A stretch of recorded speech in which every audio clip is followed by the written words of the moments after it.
ये ऐसे थोड़ी हो जाएगी सिस्टम।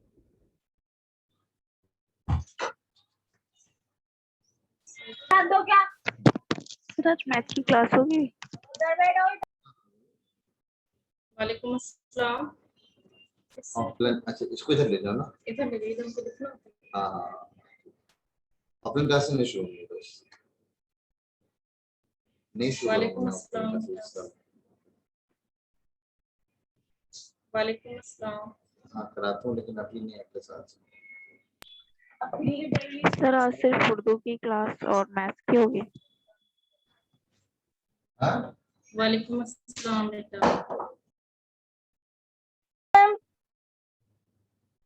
वालेकुम अस्सलाम।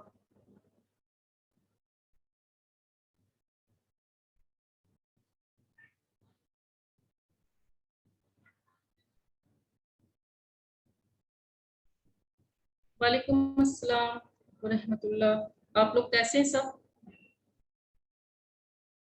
बेटा आज उर्दू की क्लास है, मैं तो उर्दू ही लेती हूँ। ठीक है, ठीक है बेटा, शुक्रिया बेटा, दुआ करें हम हमारे लिए भी।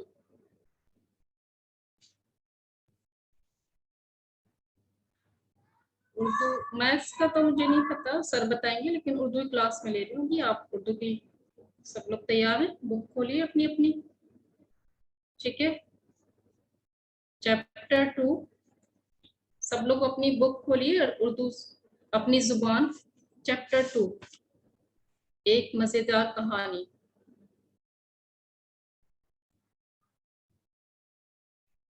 जी बेटा, टेस्ट भी होता है, आपको बताइए।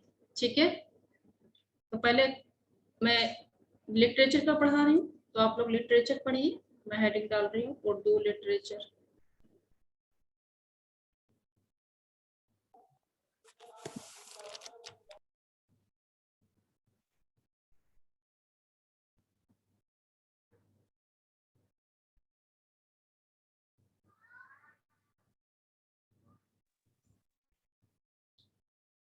चैप्टर 2 पढ़ा रही हूँ पहले मैं, एक मजेदार कहानी। पेज नंबर 6 ओपन करिए अपनी बुक का। एक मजेदार कहानी। ठीक, और मेरे लिए चेक करें, मैं क्लास लेने लगी।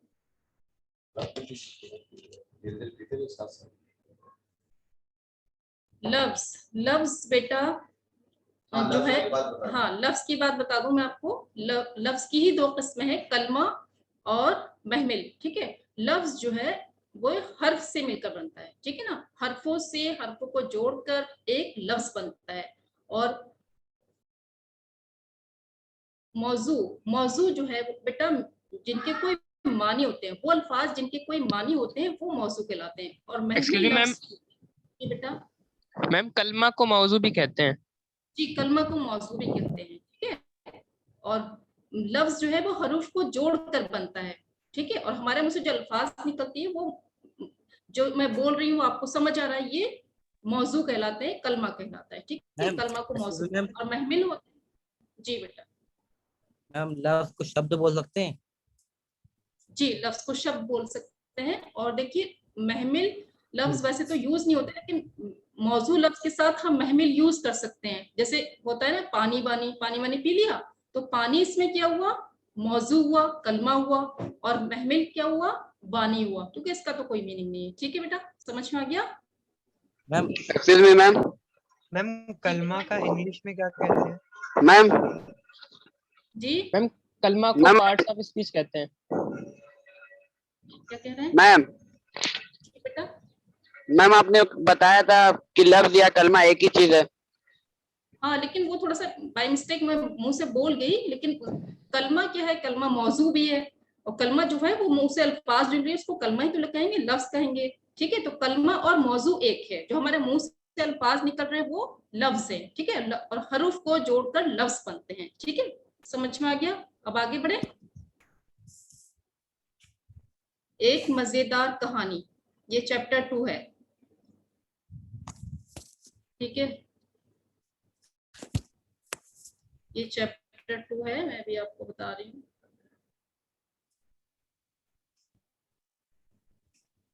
एक मजेदार कहानी। इसके मुसन्निफ हैं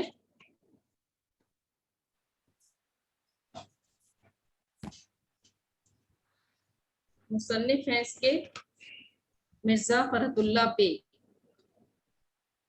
क्या मैम? जी बेटा। मैम मिर्जा क्या है? जी मिर्जा फरहतुल्लाह बेग। मिर्जा फरहतुल्लाह बेग, ठीक है उसके ऑथर है? जी, ठीक है। जी। इसके मुसन्निफ हैं, इसके राइटर हैं, ठीक है।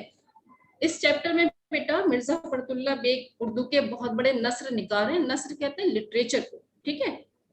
इस कहानी में उन्होंने 3 मौसमों का जिक्र किया है, जाड़ा, गर्मी और बरसात, और तीनों मौसमों की अच्छाई और बुराई के बारे में बहुत मखसूस और दिलचस्प अंदाज में बयान किया है।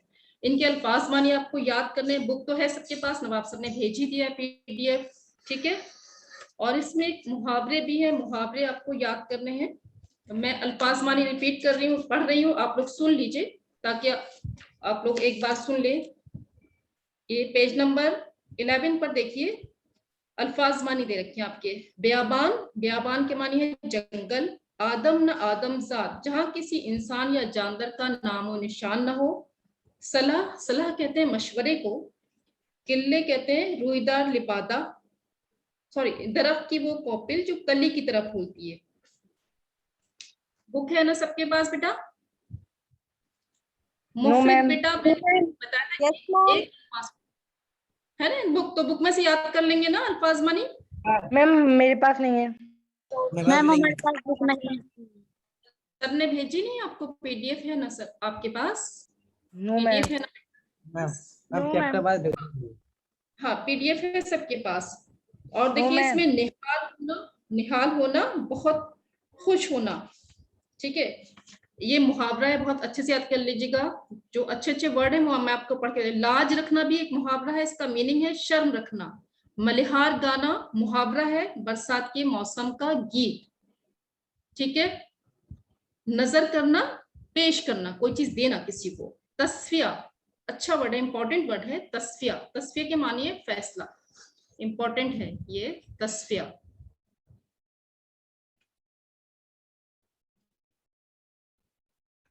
तस्फिया के मानी है फैसला। और इसमें एक बहुत इंपॉर्टेंट मुहावरा है, आग बगूला होना। ये मैंने पहले भी आपको बताया था, मुहावरे आ जाते हैं अक्सर।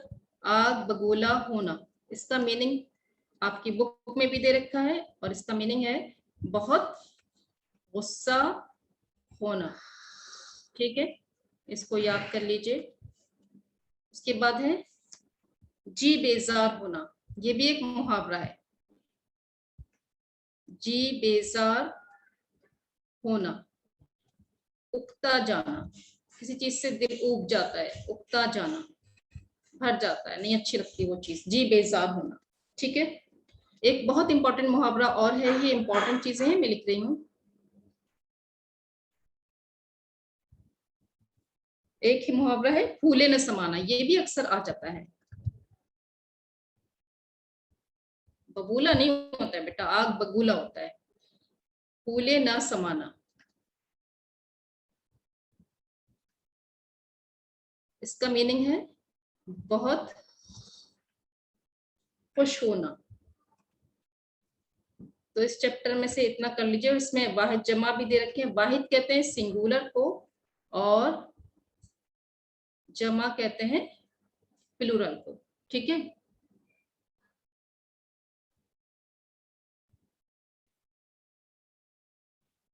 जमा कहते हैं प्लूरल को, हाँ। तो एक मजेदार कहानी चैप्टर 2 में इतना कर लीजिए आप कि इसके अल्फाज मान याद करने, मुहावरे हैं। मुहावरे में फिर से पढ़ दे रही हूँ, थर थर कांपना, बहुत ज्यादा डरना, ये सारे मुहावरे हैं। फूले न समाना, बहुत खुश होना। निहाल होना, इसका भी मीनिंग बहुत खुश होना। जी बेजार होना, उकता जाना। आग बगोला होना, बहुत ज्यादा खुश होना। कलेजा दहलना, बहुत ज्यादा खौफ खाना।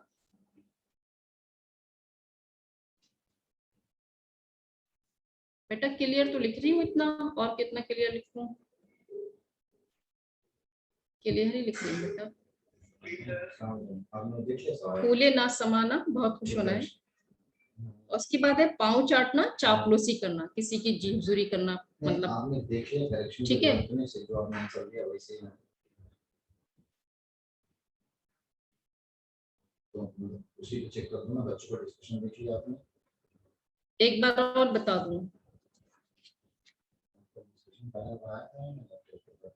मुहावरे किस पेज पर है? मुहावरे है ये पेज नंबर 13 पर। लफ्ज हमारे मुंह से जो आवाज निकलती है उसे लफ्ज कहते हैं। बता दूं दिया बेटा, लफ्ज की दो किस्में, कलमा या मौजू, और महमिल जो है दूसरी इसकी किस्म है जो बामानी अल्फाज होती है। ठीक है, वो मैं पहले आपको बता चुकी हूँ। मुफरिद, मुफरिद क्या होता है? एक लफ्ज को मुफरिद कहते हैं। ठीक है,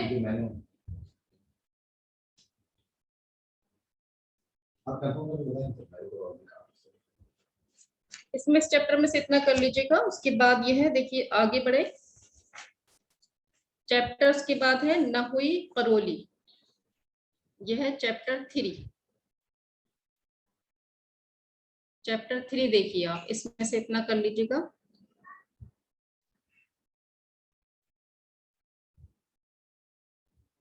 अभी मैं आपको बता दी,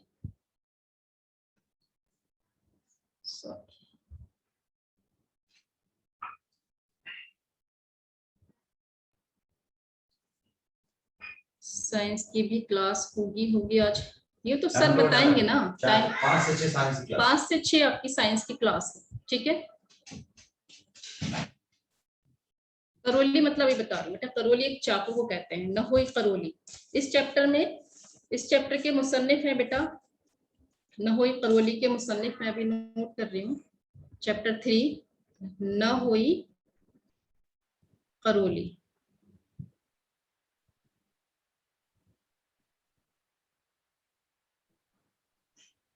नहुई करोली के मुसन्निफ मीन्स राइटर, इसके मुसन्निफ हैं रतननाथ सरशार। रतननाथ, हाँ, पंडित रतननाथ सरशार, ये इसके राइटर हैं। ठीक है, उसके बाद ये किस नॉवेल से लिया गया है, ये क्वेश्चन आ जाता है कभी कभी। मुफरिद बेटा मैं अभी बता दूंगी, अभी लिटरेचर पढ़ रहे हैं, फिर ग्रामर भी पढ़ते हैं ना बेटा। ठीक है, पंडित रतननाथ सरशार इसके मुसन्निफ है। ये किस नॉवेल से लिया गया है, ये इंपॉर्टेंट है, ये मैं नोट कर रही हूँ, आप बुक भी नोट कर लीजिए। ये नॉवेल फिसाना-ए आजाद, आजाद से, फिसाना आजाद से लिया गया है। ठीक है, ये कभी कभी चैप्टर आ जाता है क्वेश्चन। जी, इस सबक में बेटा 2 किरदार हैं, कभी कभी किरदारों के बारे में भी पूछ लेते हैं। ठीक है, भूल के बिना कभी। जी बेटा, ये कहानी इन्होंने खुद नहीं लिखी है। जी, ये कहानी इन्होंने खुद नहीं लिखी है, ये तो रतननाथ सरशार ने लिखी है, लेकिन ये नॉवेल से लिया गया, एक मजमुआ है, ये कुछ पार्ट है उस नॉवेल का जो लिया गया है, इन्होंने अपने जबान में इन्होंने किया है नोट। ठीक है, इसमें 2 किरदार हैं, आजाद और खोजी। कभी कभी इसके बारे में भी आ जाता है कि इसमें कौन कौन से मखसूस किरदार को मुसन्निफ ने पेश किया है, तो आप याद कर लीजिए इसको, आजाद और खोजी, ये 2 किरदार बहुत इंपॉर्टेंट है इसमें। इस मजमूए में खोजी की हिमाकतों का भी जिक्र किया गया है कि वो किस तरह हिमाकतपन करते थे। वो ये दोनों किरदार इसकी जान है, बल्कि उर्दू अदब के जिंदा जावेद किरदारों में से हैं। इस सबक में ये दिखाया गया है कि वो मार खाने के बाद भी किस तरह अकड़ते रहते हैं, और ये बताने की कोशिश करते हैं कि वो पिटे नहीं, बल्कि उन्होंने कई लोगों को मार मार कर दुरुस्त कर दिया है। तो ये इनके इंपॉर्टेंट 2 किरदार हैं। किरदार समझते हैं, कैरेक्टर। ठीक है, जैसे नॉवेल में किरदार होते हैं, किसने क्या कहा, किसके बारे में है, इस तरह से। ठीक है, तो ये होते हैं किरदार। तो किरदार के बारे में भी आ सकता है, मैं लिख दे रही हूँ 2 मखसूस किरदार।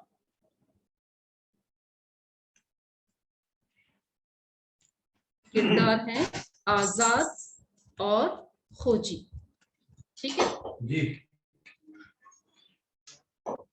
ये दो किरदार इसमें बहुत इंपॉर्टेंट है। इसमें मुहावरे भी आपको अल्फाज मानी तो याद करने ही करने हैं। ठीक है, इसमें मुहावरे भी हैं, ये याद कर लीजिए। जान पर आ बनना मुहावरे हैं इसके, पेज नंबर 22 पर आप देखिए।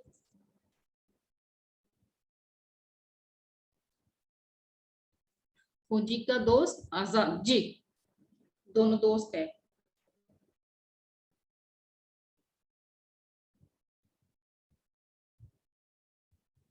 इसमें मुहावरे देखिए, जान पर आ बनना, मैम जान का पढ़ना। जी बेटा, मैम ये फौजी लिखा है, क्या लिखा है? फौजी लिखा है आजाद और आजाद और फौजी लिखा है मैंने, इस चैप्टर में है बेटा। मैम फौजी, आजाद और के बाद क्या लिखा है यहाँ लास्ट लाइन में? फौजी खे है बेटा, खे खे वाव फो और जी, जी अब समझ में आ गया। फौजी, आजाद और फौजी।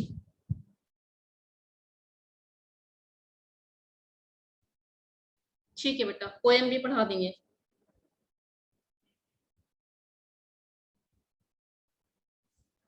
तो ये आपको अल्फाज मानी याद करना है। इस चैप्टर में मुजक्कर और मुअन्निस कहते हैं। मुजक्कर कहते हैं नर को और मुअन्निस कहते हैं मादा को। ठीक है, जेंट्स जिसको कहते हैं, मुजक्कर कहते हैं मस्कुलिन जेंडर और मुअन्निस कहते हैं फेमिनिन जेंडर को। ठीक है, हाँ स्त्रीलिंग पुल्लिंग। ठीक है, इसमें और इसलिए कसमें पढ़ाऊंगी आज मैं और समीर। हाँ बस तो ठीक है। तो इसमें मुहावरे हैं, मौत के घाट उतारना, जान से मार देना। ठीक है, कभी कभी आ जाते हैं मुहावरे। मुर्ग की एक टांग एक कहावत है, अपनी बात पर रहना, बात का पतंगड़ बनाना, झूठी बात को बढ़ा चढ़ाकर पेश करना। ठीक है, ये एक बच्ची है पूछ रही है ये शेख गालिब की कौन सी बुक लेना है, अपनी जबान उर्दू। अपने जबान उर्दू में पीडीएफ सेंड कर दूंगा। पीडीएफ सेंड कर देंगे सर आपको बेटा। ठीक है, लेने की जरूरत नहीं है। ठीक है, पाला ना पढ़ना, मुकाबला पढ़ना। ठीक है, तो इसमें ये मुहावरे और अल्फाज वाली मुज़क्किर मुअन्निस। करोली किसको कहते हैं पूछा था बच्चों ने। करोली एक शिकारी चाकू होता है। ठीक है, मैं बता दे रही हूँ आपको, एक शिकारी चाकू होता है, करोली उसको कहते हैं। बाकी इसमें अल्फाज मानी है अजीब, अनूठी, ये सब अल्फाज मानी आपको दे रखे हैं 21 पेज पर। ये अभी आप एक बार रीड पढ़ सकते हैं आपको। ठीक है, 22 चैप्टर्स हैं। क्या फिनिश बेटा हो जाएंगे? क्यों नहीं, क्यों परेशान हो रहे हैं? अभी डेट तो नहीं आई ना आपके टेस्ट की। ओके बेटा, कर लिया तो अच्छी बात है। जिन बच्चों ने कर लिया डेली पढ़ेंगे, अपना ऐसा टाइम टेबल बनाइए कि डेली उर्दू पढ़ सकें। ठीक है, तो करोली किसको कहते हैं? ये कहते हैं एक शिकारी चाकू है, एक खास तरह का चाकू जो मुड़ा हुआ होता है। और इसमें देखिए मुरक्कब अल्फाज भी दे रखे हैं इस पेज पर। देखिए ये ग्रामर का पार्ट है 22 पेज पर। मुरक्कब अल्फाज कहते हैं कंपाउंड वर्ड्स को। ठीक है, तो मुरक्कब अल्फाज कहते हैं कंपाउंड वर्ड्स को। मुरक्कब अल्फाज होते हैं जैसे ओहदेदार, मैं पहले बता चुकी हूँ आपको, ओहदेदार, खुशमिजाज, हमसफर। ठीक है, ये सब क्या है? मुरक्कब अल्फाज है। मुफरद अल्फाज मैं अभी बता दूंगी। मुफरद अल्फाज एक को कहते हैं, एक लफ्ज को मुफरद अल्फाज कहते हैं, एक लफ्ज को। और मुरक्कब जो होते हैं दो लफ्जों से मिलकर बनते हैं। ठीक है, समझ में आ गया? तो ये चैप्टर 2 में इतना कर लीजिएगा, इससे ज्यादा मेरे ख्याल में नहीं आता है। और मैं ये मुज़क्किर मुअन्निस आपको सभी याद करना है, बाकी मैं बहुत सारे आपको भेज दूंगी। ठीक है, तो ये इतना करना है आपको। अब नेक्स्ट पेज पर चले। इसके बाद देखिए चैप्टर 4 है लो फिर बसंत आई। ये एक नज्म है। लो फिर डेट से कितनी चैप्टर है आज? 4 है। मैंने 2-3 लिखा था। अच्छा, लो फिर बसंत आई के मुसन्निफ हैं, सॉरी शायर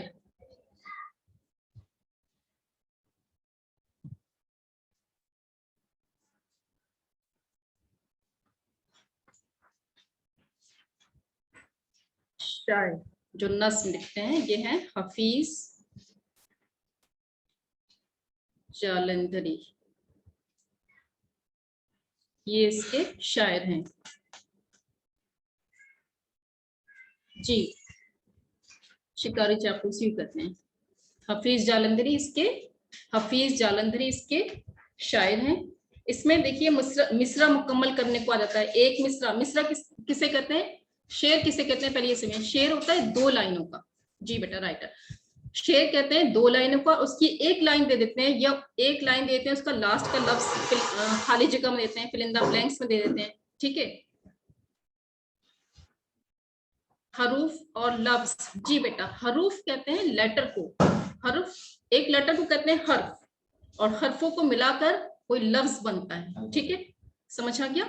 तो लो फिर बसंत आई के शायर है हफीज जालंधरी। ठीक है, इसमें मिसरा मुकम्मल करने को आ जाता है, एक लाइन दे दी जाती है कि उसका लास्ट का लफ्ज लिखने को दे दिया जाता है। ठीक है, तो इस तरह आ जाता है। तो मिसरा मुकम्मल, तो आप इसको रीड करेंगे, इसके मिसरे आप मुकम्मल कर पाएंगे। इसको रीड कर लीजिए या मैं रीड करूँ? टाइम बताइए सर कितना? अभी 4:20 हुआ। अच्छा, मैं रीड कर लूं पोयम।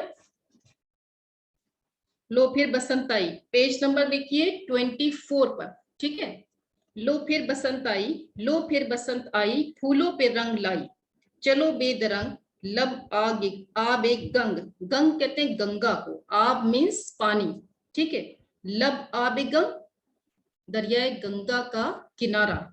ठीक है, और बसंत कहते हैं बहार को। ठीक है, बजे जल तरंग, मन पर उमंग छाई, फूलों पे रंग लाई। अब ये पूरा एक मिसरा है, देखिए, मन पर उमंग छाई, फूलों पे रंग लाई आपको दे देंगे फिल इन द ब्लैंक्स में, तो ये आपको लिखना होगा। ठीक है, तो आप अगर पोयम रीड करिए आपने तो आप कर पाएंगे। लो फिर बसंत आई, पेज नंबर 25 पर देखिए, खेतों का हर चरिंदा, बागों का हर परिंदा। अब जैसे पूरा ये मिसरा दे दिया आपको, खेतों का हर चरिंदा, बागों का हर, अब ये लास्ट का वर्ड जो है, लास्ट का फिल इन द ब्लैंक्स में दे दिया, तो आपको भरना होगा, ये फिल करना होगा, वहां पे टिक करना है। मतलब कोई गरम खेस, कोई नगमरेज, सुबक और तेज, फिर हो गया है जिंदा, बागों का हर परिंदा, खेतों का हर चरिंदा, फूली हुई है सरसों। ठीक है, नहीं कुछ भी याद, पेज नंबर 26। यूं ही बामुराद, यूं ही शाद, वो यार है गी बरसों, फूली हुई है सरसों, लो फिर बसंत आई, फूलों पे रंग लाई। देखिए, इसके अल्फाज माने दे रखे हैं, मैंने कुछ अल्फाज थे, मैंने इसको बताया। तरंग माने देव, कोई गरम खेस माने क्या होता है मैम? हाँ, कोई गरम खेस, कोई चलने वाला, कोई गरम खेस, कोई नगमा रेस। तेज चलने वाला गरम खेस। कोई नगमा रेस माने क्या होता है? सुरीली आवाज में नगमा, गाने वाला। गाने को नगमा कहते हैं, गीत को। कोई गरम खेस, कोई अच्छा गीत गाया। मैम एनसीईआरटी में गिवन है मीनिंग्स। है बेटा? मैम एनसीईआरटी में तो गिवन है ये सब। एनसीईआरटी में नहीं है मैम है। हाँ, है ना। कोई गरम खेस, कोई अच्छा गाना, और बाहर गाना। ठीक है, गोया रही है बरसों मतलब क्या होता है मैम? हाँ, गोया रही है बरसों। मीनिंग जो है आपके पास है, वैसे मुझे रीड करने की जरूरत है क्या बेटा? मैं बता रही हूँ। बसंत माने बाहर का मौसम कहते हैं, जिसे मौसम में बाहर को कहते हैं। दरंग माने देर, और मैं इसलिए बता रही हूँ, इसमें आप कंफ्यूजन होगा। बेदरंग बगैर देर वाला, बेदरंग बगैर देर। ठीक है, उसके बाद है लब आबे गंग। आब माने होता है पानी, गंग माने गंगा, लब माने किनारे को कहा गया है। लब आबे गंग, गंग माने गंगा, दरियाए गंगा के किनारा।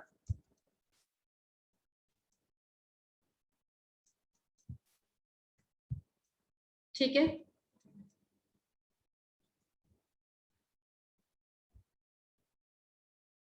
हाँ, पानी को कहते हैं, दरियाए गंगा का किनारा। ठीक है, उसके बाद जल तरंग, ये सब मीनिंग इसमें आपकी बुक में है और सर ने भेजी आपको। चरिंदा कहते हैं चरने वाले को, परिंदा कहते हैं उड़ने वाले को। ठीक है, ये सब मीनिंग इसमें दिया है। शाद माने खुश, सरसों आप जानते हैं, राई को सरसों कहते हैं, सरसों का जिसमें ऑयल निकलता है, ठीक है। अब देखिए लास्ट में इस चैप्टर के लास्ट में दे रखा है, देखिए खेतों का हर चरिंदा, बागों का हर फिल करना है पे परिंदा, ठीक है। दूसरा मिसरा दे रखा है, गो या रहेगी बरसों, भूली हुई है सरसों। मैम सरसों क्या भूली हुई है? सरसों मतलब जैसे बाहर आ गई तो बाहर में तो सरसों होती है, बाहर का मौसम आ गया तो वो भूल गई थी, अब याद आ गया उसको कि बाहर आ गई है तो सरसों बहुत फूल रही है। ये भी तो है ना, सरसों है फूली हुई, पहले भूल गई थी अब फूली हुई है, अब वो खुशी के मारे फूल गई है, मतलब बहुत बाहर आ गई है उसमें। Yes ma'am. ठीक है। गोया माने होता है, गोया माने यूं ही, ठीक है। तो इसमें से ये अल्फाज मानिए और ये मिसरा आप याद कर लीजिएगा। उसके बाद है देखिए इसमें, जैसे इसमें था लब आबे गंग, देखिए ये दो लफ्ज हैं, लब 3 लफ्ज हैं, लब आबे गंग, ठीक है 3 है। अब बीच वाले अल्फाज में देखिए ये 2 लफ्जों के दरमियान है ये लफ्ज आप के नीचे देखिए एक जेर है, ठीक है, आबे गंग, इसको क्या कहते हैं? इस जेर को कहते हैं इजाफत। क्या कहते हैं इस जेर को? इजाफत, जो 2 लफ्जों के दरमियान बीच वाले लफ्ज के नीचे लगाया जाता है। मिसरा बता दीजिए। मिसरा होता है एक लाइन को, ठीक है, उसकी दूसरी लाइन जो है वो, ठीक है, उसकी दूसरी लाइन, जब 2 लाइन एक साथ मिलके आती है तो उसको एक शेर बन जाता है, एक शेर कह रहा है, और एक लाइन होती है उसको कहते हैं मिसरा, ठीक है। इजाफत कहते हैं इस जेर को। इजाफत किसको कहते हैं? उस जेर को कहते हैं, मैं लिख देती हूँ, उस जेर को कहते हैं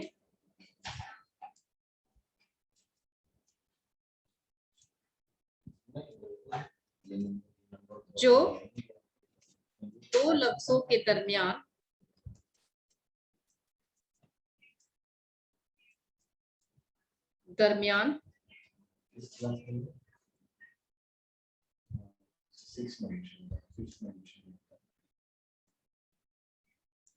लफ्ज के आखिर में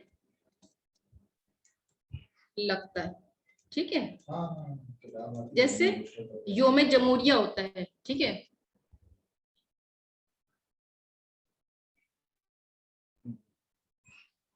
क्या कह दूं सर से बोलकर एवरीवन का चेक। अच्छा सर, ये एक बच्चा कह रहा है मैम सर से बोलकर एवरीवन का चैट ऑप्शन बंद करा दें, डिस्टरबेंस हो रहा है।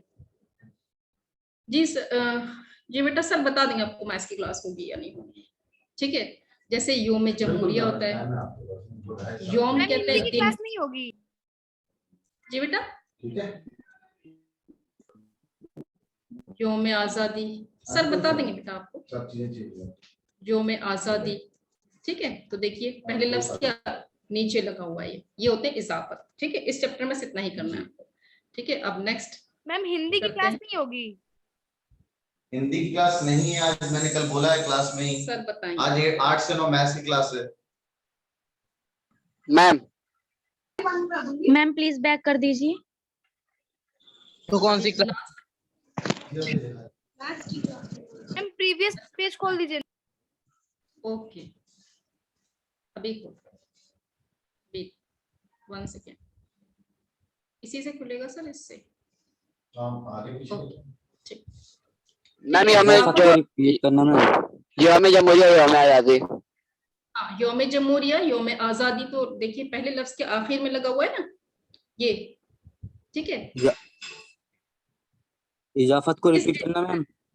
इजाफत तो जेर कहते हैं जो 2 लफ्जों के दरमियान पहले लफ्ज के आखिर में लगता हो, जैसे कि लबे आबे गंग, लब आबे गंग दरिया गंगा का किनारा, इसका मीनिंग है इसके, देखिए पहले, इससे पहले लफ्ज जो दूसरा लफ्ज है उसके पहले लफ्ज के नीचे लगा हुआ है। योम जमहूरिया योम आजादी, ठीक है, ये होता है इजाफत। इजाफत इसी जेर को कहते हैं। अब देखिए नेक्स्ट हो गया आपका, आगे बढ़ो। मैम योम जमहूरिया किसको कहते हैं? योम जमहूरिया रिपब्लिक डे को कहते हैं, कल वो है रिपब्लिक डे मनाते हैं ना। आप प्लीज इजाफत 1 टाइम अगेन एक्सप्लेन कर दीजिए।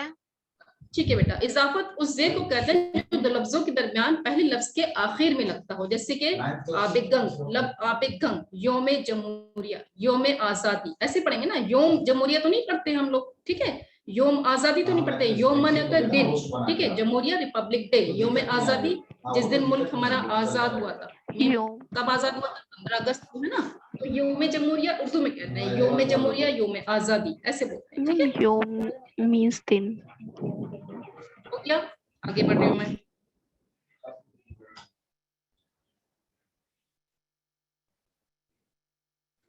नेक्स्ट चैप्टर है हॉकी, ये भी पढ़ा देती हूँ, हॉकी। और मैम टेस्ट में कौन कौन से चैप्टर आएंगे आज? बस यही हॉकी का जादूगर तक पढ़ाऊंगी मैं, हॉकी का। मैम डीपीटी में क्या क्या आएगा? पता नहीं मुझे बेटा, कहीं से भी कुछ भी आ सकता है, बस मैं जो पढ़ा रही हूँ वो करिए, और अल्फाज माने याद करिए, मुहावरा याद करिए, ठीक है। और जो ग्रामर पढ़ाऊंगी, इसमें पढ़ाऊंगी, इसमें याद कर लीजिए। मैम चैप्टर कौन कौन से आएंगे? ये बस जितने चैप्टर मैंने पढ़ाए आज उतना, मैम ठीक है। 4 चैप्टर्स आएंगे। ठीक है बेटा, देखिए हॉकी का जादूगर किसे कहते हैं, इम्पोर्टेंट, हॉकी का जादूगर।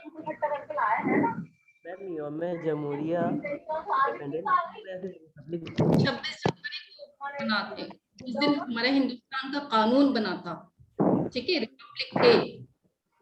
Yes ma'am. हॉकी का जादूगर किसे कहते हैं?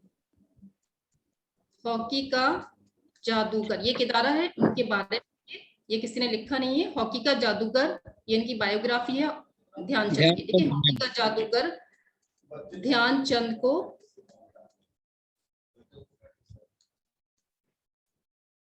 कहते हैं। इम्पोर्टेंट है ये बहुत, ये हमेशा जो खुद लिखता है ध्यानचंद, ठीक है। बायोग्राफी जो खुद लिखी जाती है। पैदाइश, जी बेटा क्या बोल रहे हैं मैम? बायोग्राफी जो खुद लिखते हैं। ध्यानचंद होता है बेटा, मेजर ध्यानचंद नहीं होता, मेजर ध्यानचंद, इनको मेजर ध्यानचंद भी कहते हैं, मेजर, ठीक है। अच्छा बेटा ठीक है, अभी आते हैं सर, बाहर हैं, अभी बताते हैं इनकी पैदाइश कब हुई थी। पैदाइश कब हुई थी इनकी, ध्यानचंद की? आप बताइए। इलाहाबाद में, ठीक है, इलाहाबाद में सन 29 अगस्त 1900। 29 मीन्स 29 अगस्त, और सन 1905 को, ठीक है। वहां तो उर्दू में आएगा, उर्दू में पढ़ना पड़ेगा आपको, ठीक है बेटा। काउंटिंग्स भी वहाँ उर्दू में आएंगी। वफात कब हुई थी उनकी बताता हूँ बेटा। ध्यानचंद का इंतकाल या वफात कह सकते हैं आप, इंतकाल या वफात एक ही है। इंतकाल कब हुआ था इनका? दिल्ली में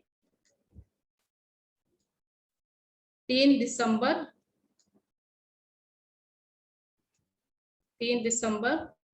सन 1979 को, ठीक है।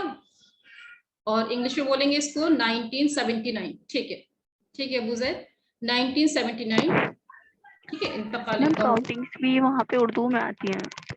हाँ जी बेटा, उर्दू में ही आती है, उर्दू तो आपको सीखनी पड़ेगी ना बेटा, उर्दू काउंटिंग आती है?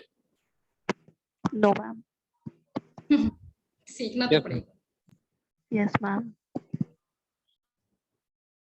क्या करे बेटा, टाइम इतना नहीं होता, वरना सिखा तो दें हम उर्दू, लेकिन वही है बेटा कि एंट्रेंस की तैयारी के साथ साथ उर्दू कोशिश करिए, थोड़ा थोड़ा पढ़ने की, थोड़ा थोड़ा पढ़िए, इंशाल्लाह आ जाएगी। और जो बच्चे कुरान पढ़ लेते हैं उनको उर्दू की ज्यादा मुश्किल नहीं होती। मैम पढ़नी ही तो आती है उर्दू, लेकिन काउंटिंग्स नहीं आती। अच्छा काउंटिंग नहीं आती, तो काउंटिंग में आपको भेज दूंगी लास्ट में, ठीक है। Okay ma'am. पहला हॉकी क्लब कायम हुआ था, ये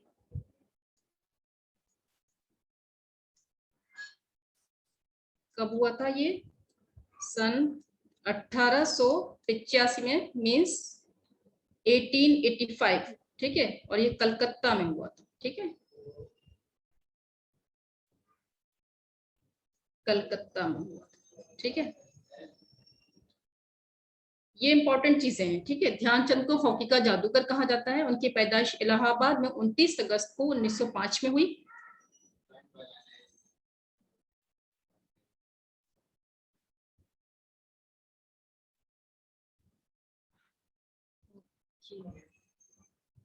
कलकत्ता की बात क्या है? जी बेटा, कलकत्ता के बाद। कलकत्ता में हुई। जल्दी जल्दी कर रही हूँ मैं, ग्रामर भी पढ़ाना है इसलिए। हॉकी के जादूगर ध्यानचंद को कहा जाता है, इनको मेजर भी कहते हैं। सर, पैदाइश उनकी इलाहाबाद में हुई। क्या हो रहा है पता नहीं इसमें। इंतकाल उनका हुआ, इनके लैपटॉप में क्या हो रहा है भाई, बैटरी लो, सब तो बाहर है। Sir, ma'am hockey club means यानी कि प्लेग्राउंड। हाँ, उसमें कितने खिलाड़ी होते हैं, मैं लिख दे रही हूँ नोट। हॉकी के खेल में कितने खिलाड़ी होते थे? आपको और खेलों का तो पता होगा। हॉकी की टीम में कितने होते हैं? और ये तो सर, नवाब सर, 11। इसकी बैटरी लो दिखा रहा है। सर, 11 11। इसकी बैटरी लो, तो ये काम ही नहीं कर रहा। एक मिनट, बंद हो गया क्या? बंद होने वाला था। Ma'am I think 11। हाँ, हॉकी की टीम में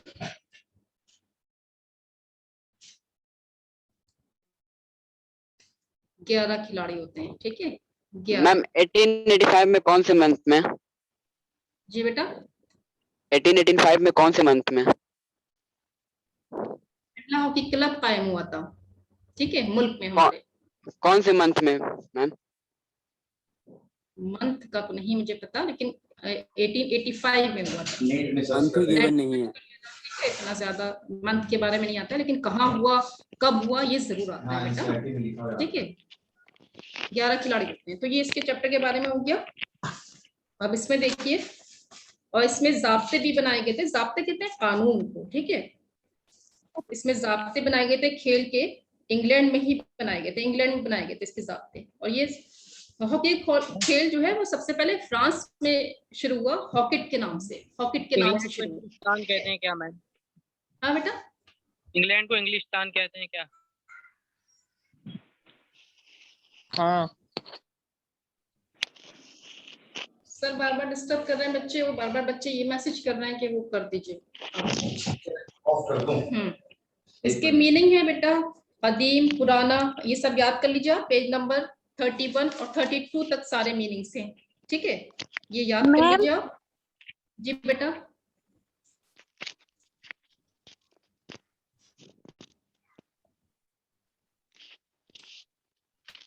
हम हमारे रसूल सल्लल्लाहु अलैहि वसल्लम के बारे में बाद में बताएंगे, पहले उर्दू कर लो वरना टाइम जा रहा है।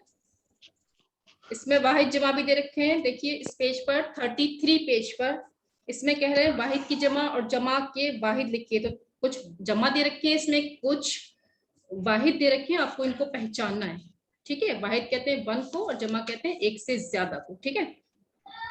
इसमें बस इसमें ही इतना ही है, इसके बाद में आप ग्रामर पढ़ाते हैं।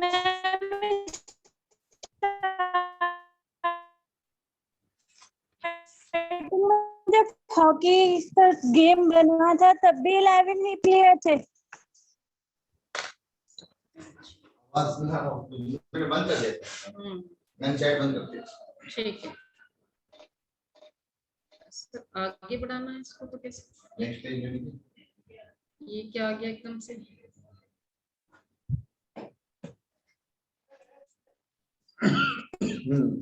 नीचे क्लिक कर दो।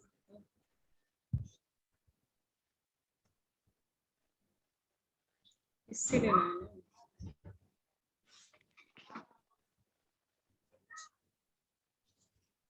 मैम स्क्रीनशॉट नहीं लिया। ठीक है, अब मैं शो नहीं हो स्क्रीन शो नहीं हो रहा, शो तो हो रहा है। अब उर्दू ग्रामर आप जल्दी जल्दी कर लो, ठीक है? Ma'am back page. क्या हो रहा है? दिक्कत आ रही है स्क्रीन में? नो सर स्क्रीनशॉट को बोल रहा था, स्क्रीनशॉट लेना था। अच्छा स्क्रीनशॉट लेना है, एक मिनट जल्दी जल्दी ले लें मैम, जल्दी लास्ट में एक सेकंड। चलो जल्दी सब, पेज नंबर 1 स्क्रीनशॉट, ठीक है? डन। पेज नंबर 2 स्क्रीनशॉट, ऐसे करते कीजिए मैम। अच्छा, जल्दी जल्दी।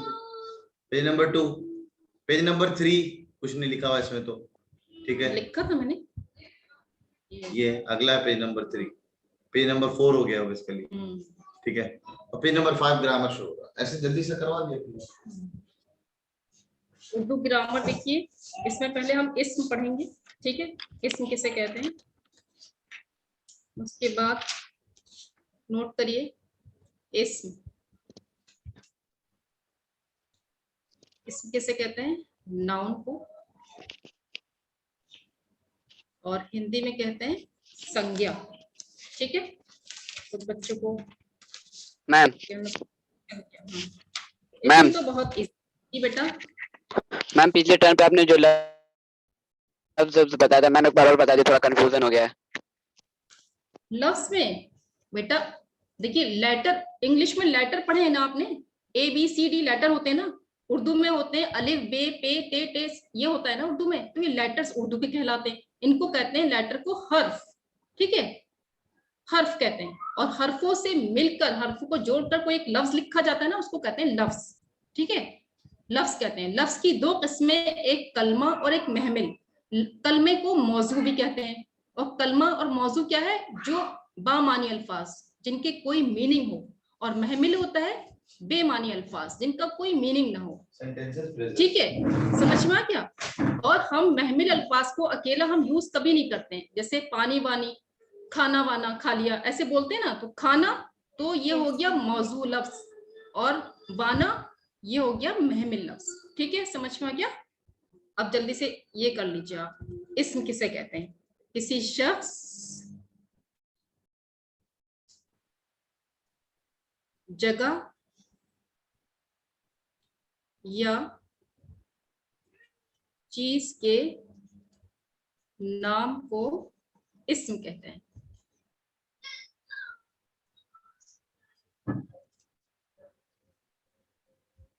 जैसे आगरा, अलीगढ़,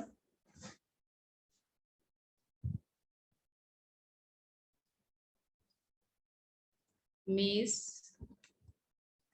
किताब, कलम वगैरह, ठीक है, नोट कर लीजिए इसको।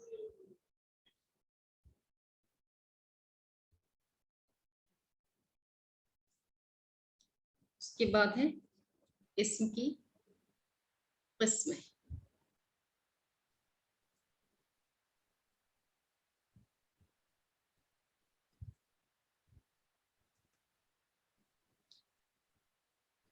इस्म की दो किस्में होती हैं,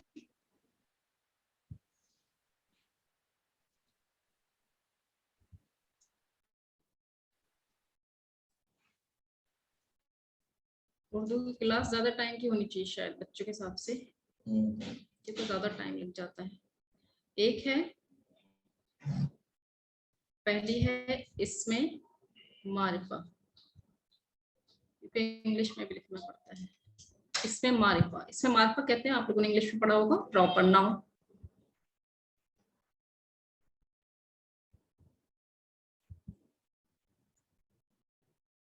प्रॉपर नाउन,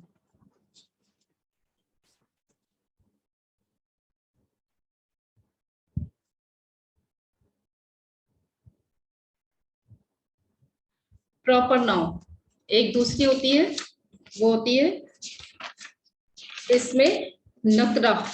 प्रॉपर नाउन किसे कहते हैं, आपने पढ़ा है इंग्लिश में, तो आपको पता होना चाहिए कि प्रॉपर नाउन किसको कहते हैं, ठीक है, किसी खास जगह, किसी खास नाम और किसी खास चीज के नाम को, मैं नोट कर रही हूँ, किसी खास जगह,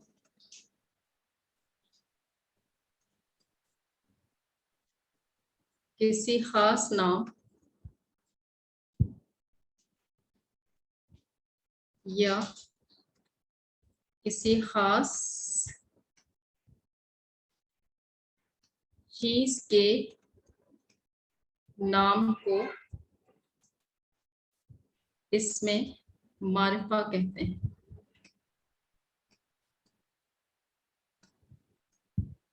जैसे गंगा, गंगा नदी,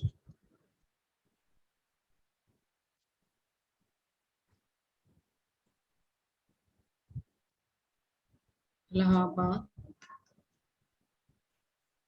ये खास जगहें होती हैं। गांधी,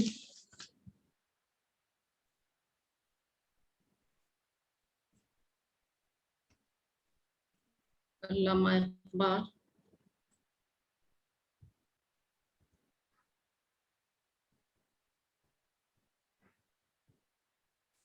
और किसी चीज का भी नाम बता सकते हैं आप। ये सब चीजें जो होती हैं खास चीज को कहते हैं। दूसरा होता है,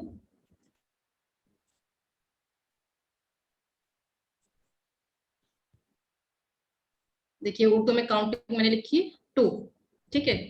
दूसरा होता है इसमें नकरा, इसको कहते हैं कॉमन नाउन। आपने इंग्लिश में पढ़ा ही होगा, जैसे क्लास में बहुत सारे बच्चे होते हैं, बच्चे ये कॉमन नाउन है, इसमें नकरा है। किसी बच्चे का नाम है तो वो इसमें मारिफा हो जाएगा।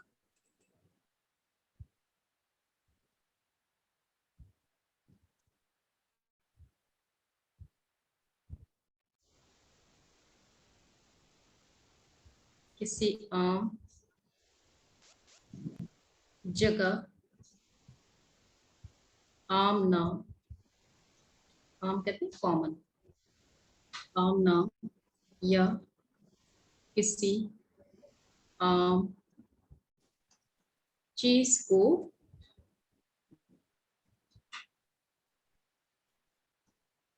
इसमें नकरा कहते हैं। जैसे बच्चे,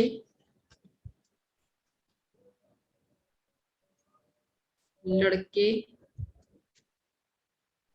बेटी,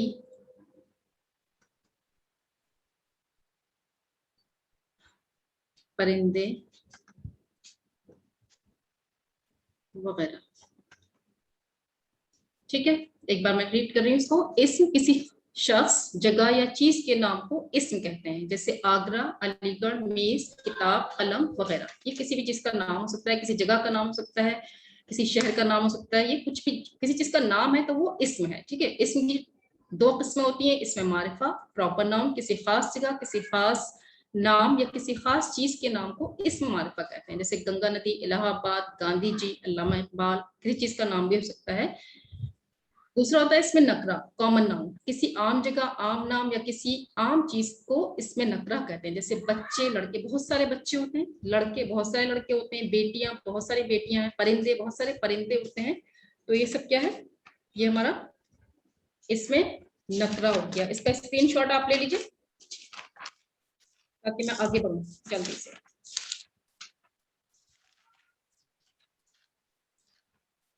ले लिया आप लोगों ने? Yes ma'am. Yes, ma'am. ठीक है, समझ में आ गया। इसमें की किस्में। ठीक है, ठीक है। अब दूसरा करते हैं जल्दी से आगे में। Page number 6। इसके बाद है ज़मीर। दूसरा टॉपिक है हमारा। Excuse me ma'am. Ma'am, excuse me. जी बेटा बताइए। मैम हमने मैम हमारी रेगुलर स्कूल उर्दू बुक में तो इसम की 5 किस्में दी हुई है। लेकिन मेन किस्में यही है बेटा। ठीक है, मैम Okay, अगर ma'am. क्वेश्चन आता है कि इसम की कितनी किस्में हैं तो हम उसका आपको PDF भेज देंगे। ठीक है, आपको याद करना है तो हम भेज देंगे PDF। ठीक है, ओके मैम मैम। हम 2 लगाए ना। हम लिख के आपको PDF बना के आपको भेज देंगे अगर और किस्में आपको Okay, चाहिए। ma'am. ठीक है, ज़मीर और ज़मीर मैम पढ़िए। कलमे की किस्में आपने 3 बताई थी, बट मैम वो भी हमारी बुक में 5 है। कलमे की नहीं बताई थी 3, हमने तो लफ्ज की 2 किस्में बताई थी जो ग्रामर बुक में दे रखी है। हमारे पास मोस्टली 2 ही आती हैं, मुरक्कब अल्फाज आ जाते हैं, मुफरिद ही आ जाता है कभी। Okay ma'am. ग्रामर तो नहीं मैम हम आती है। ये ग्रामर की सारी क्वेश्चन एक्सक्यूज आते मी हैं। मैम। हेलो मैम, हम ये कह रहे थे कि आपके पास इसकी किस्में, उनकी डेफिनेशन आप दोबारा रिपीट कर सकती हैं? क्या कर सकती हूँ बेटा? मैम इसम की किस्मों की डेफिनेशन। इसमें की किस्मों की डेफिनेशन दोबारा से भेज दूं आपको? नहीं मैम, आप बता सकती हैं, दोबारा रिपीट कर दीजिए, उसको बता दीजिए। अच्छा ठीक है, बता देती हूँ। अभी जमीर नोट कर लीजिए, मैं बताती हूँ, ठीक है। जमीर नोट कर लीजिए। जी मंतशा, आपको क्या कहना है? मैम मुफरिद क्या होता है? मुफरिद कहते हैं एक तन्हा लफ्ज को मुफरिद कहते हैं, ठीक है, एक लफ्ज, ठीक है। और जो दो लफ्जों को मिलाकर लिखा जाता है, मैंने भी बताया था मुरक्कब अल्फाज पर, वो मुरक्कब अल्फाज कहलाते हैं, ठीक है। जो दो लफ्जों को मिलकर एक बन जाता है, ठीक है, कंपाउंड वर्ड्स कहलाते हैं। इंग्लिश में पढ़े हैं ना आपने बेटा। जमीर की डेफिनेशन लिखिए।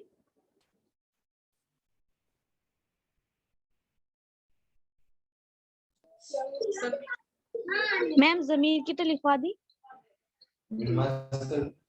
कैसे? नहीं, इसम की सिर्फ इसम की है। जमीर की भी नहीं लिखी। हमें कहना था कि अभी जो एक स्टूडेंट ने कहा ना कि है ना इसके उनकी नॉर्मल बुक में 5 किस्में बताई गई है, तो क्या उसमें जामिद, मस्तर और मुश्तक भी बताया गया है? क्योंकि वो बनावट के एतबार से ये 3 और है, और आपने जो बताया वो भी है, तो वो मेन हुआ, और बाकी बनावट के एतबार से ये 3 है, जामिद, मस्तर, मुश्तक। ठीक है, उसकी पीडीएफ हम आपको भेज देंगे और बोल कर भी भेज देंगे, ठीक है। Okay ma'am. ऑडियो भी भेज देंगे, अगर आपको पढ़ना है तो ऑडियो भी भेज देंगे, ठीक है। वो अल्फाज जो मैम क्लास की अभी शुरू हुई है? जी बेटा, मैम क्लास अभी शुरू हुई है क्या? क्लास नहीं, खत्म होने वाली है क्लास। क्लास खत्म होने वाली है बेटा। आप कहाँ थे? सो गए थे आज? नो मैम, पता ही नहीं था, टाइम टेबल में लिखा नहीं था। अच्छा, सिस्टम पे डाला था भाई, देख लिए होते। बेटा संडे को ही होती है उर्दू क्लास, आपको पता टाइम ही है। टेबल ऑलरेडी दिया है। सर ने बताया भी था, सर ने अनाउंस टाइम टेबल में तो 6 बजे की ही है। सर कल क्लास में प्रेजेंट भी था यासिर। अब आपकी अटेंडेंस लेनी पड़ेगी लग रहा है। अटेंडेंस यहाँ रिकॉर्ड होता है सर। है ना? हाँ, पूरा रिकॉर्ड होता है, ये सब पता नहीं है। अटेंडेंस रिकॉर्ड रहती है आपकी सर के पास, मालूम है ना? Yes ma'am. जैसे अब देखिए, जमीर, जमीर किसे कहते हैं? प्रोनाउन को। इंग्लिश में पढ़ा है ना प्रोनाउन।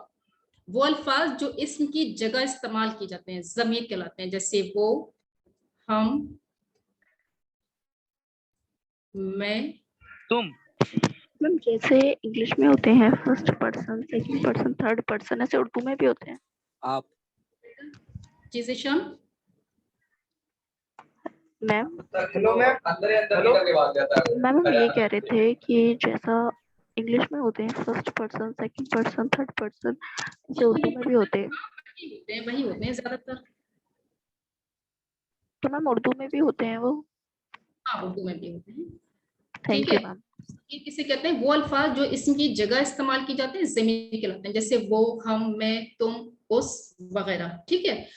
जैसे अगर हम कहें कि जीशान कुछ पूछ रहे हैं हमसे, तो इसमें जीशान क्या हो गया? इस्म हो गया, ठीक है। जीशान क्या हो गया? इस्म हो गया। लेकिन अगर हम कहें कि वो लड़का पूछ रहा है या वो पूछ रहा है, तो वो हो गया इसमें ज़मीर, ठीक है। समझ में आ गया? तो ये ज़मीर हो गया। अब ज़मीर की किस्में मैं आपको नोट करके भिजवा देती हूँ, आपको इसका पीडीएफ भेज दूंगी, ठीक है। ज़मीर की 3 किस्म, खास किस्में इसका पीडीएफ मैंने, जैसे एक सेंटेंस में आपको दे एग्जांपल, जैसे मेरा घर। मैम उर्दू में फर्स्ट पर्सन, सेकंड पर्सन इन्हें क्या कहते हैं? फर्स्ट पर्सन, सेकंड पर्सन मैं आपको बताती हूँ। मेरा घर अलीगढ़, क्या बताइए? तो मैम इसमें मेरा, मेरा मैम इसमें मेरा है ना, मेरा। इसमें अलीगढ़ क्या है? मेरा इसमें अलीगढ़, इसमें अलीगढ़ क्या है? इसमें। Ma'am first person, second person, third person, ये वाले को ज़मीर शख्सी कहते हैं। में होगा ज़मीर में बात करने वाला जो अपने लिए लफ्ज इस्तेमाल करता है, उसे ज़मीर मुतकल्लिम, ज़मीर की किस्में हैं। Okay ma'am. 5 मिनट है, चलेगा? तो मैं इन लोगों से कुछ क्वेश्चन पुट अप कर लूं इसमें, है ना? हो गया ना? हाँ बस हो गया, ठीक है। अब एक और सेंटेंस बता रही है, इसमें आप लोग मुझे बताइए प्लीज। मैं आज स्कूल गया था। इसमें मैं बताइए मैं मैं ज़मीर है। मैं क्या ज़मीर की किस्में हैं।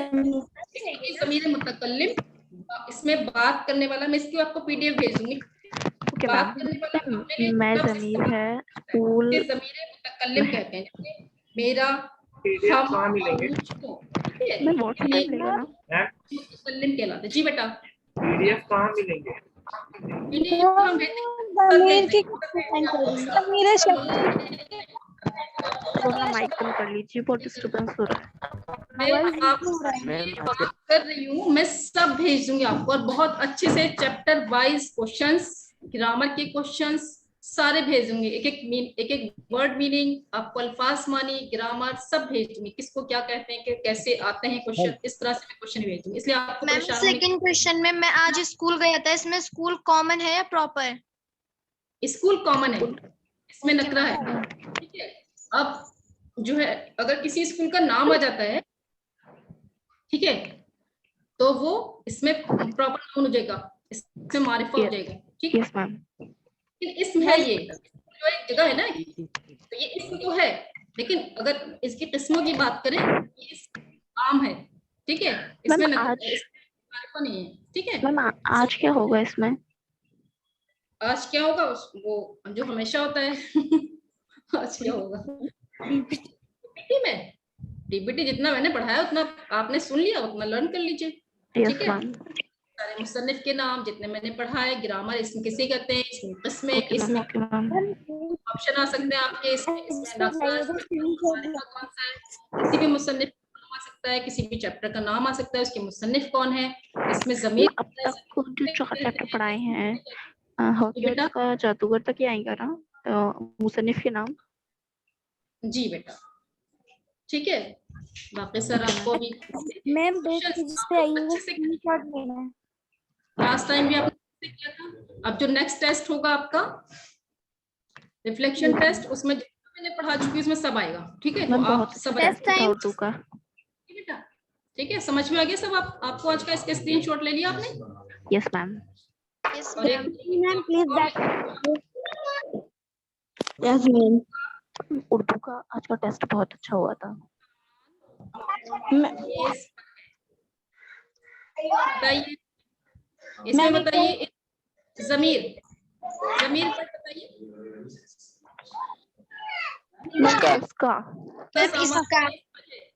उसका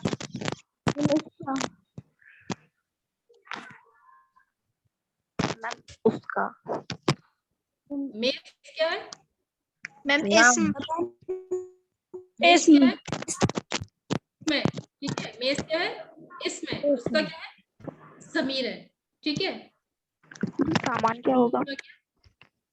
अब बताइए इसमें इस ज़मीर है? जी बेटा, आप लोग की आवाज ठीक से नहीं आ रही है, क्या बोल रहे हैं आप? मैम यहाँ पर मेज इसमें मारफा है। मेज नहीं, सामान क्या है इसमें? इसमें नकरा है। मैम एक प्लीज एक पेज बैक कर दीजिए। ठीक है, इसमें नकरा, इसमें मारिफा की मिसालें मैं आपको भेज दूंगी, ठीक है। डीपीटी की टाइमिंग कब है? 6:15 पर डल गया डीपीटी, अभी साइंस की क्लास है। 6:15 पर आपका डीपीटी है, ठीक है। तो अच्छे से याद कर लीजिए, ठीक है। याद हो गया होगा मेरे? मैम प्लीज बैक कर दीजिए। अल्फाज मानी आपको लर्न करने की जरूरत है, अल्फाज मानी आपने क्या होती है सब याद कर लीजिए। बाकी ग्रामर तो ठीक है। अब नेक्स्ट संडे इंशाल्लाह मिलते हैं, ठीक है। मैं बैक कर दीजिए। भेजूंगी चैप्टर वाइज और ग्रामर का भी पीडीएफ भेजूंगी आपको, ठीक है। अच्छे से लर्न करना है। साइंस की क्लास कब से है? अल्लाह हाफिज। अल्लाह हाफिज।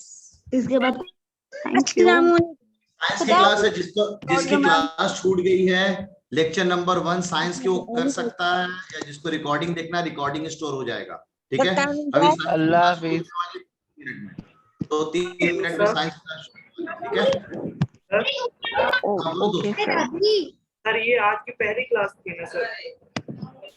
उर्दू की एक क्लास हो चुकी है, आज दूसरी क्लास थी उर्दू की, हर संडे उर्दू की आज 2 क्लास हुई सर। उर्दू की नहीं आज की क्लास भी उर्दू की, सर सुबह हो गई थी क्या? नहीं ठीक है?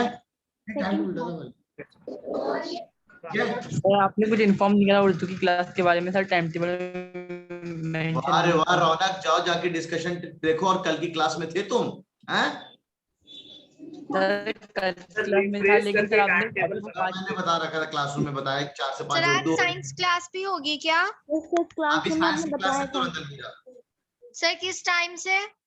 अभी जस्ट शुरू होने वाली, 5 साइंस से 6 में मिनट हो गया है। Okay sir. New chapter sir, 2 minute में सर आ रहे हैं क्लास लेने। न्यू अल्लाह चैप्टर हाफिज सर।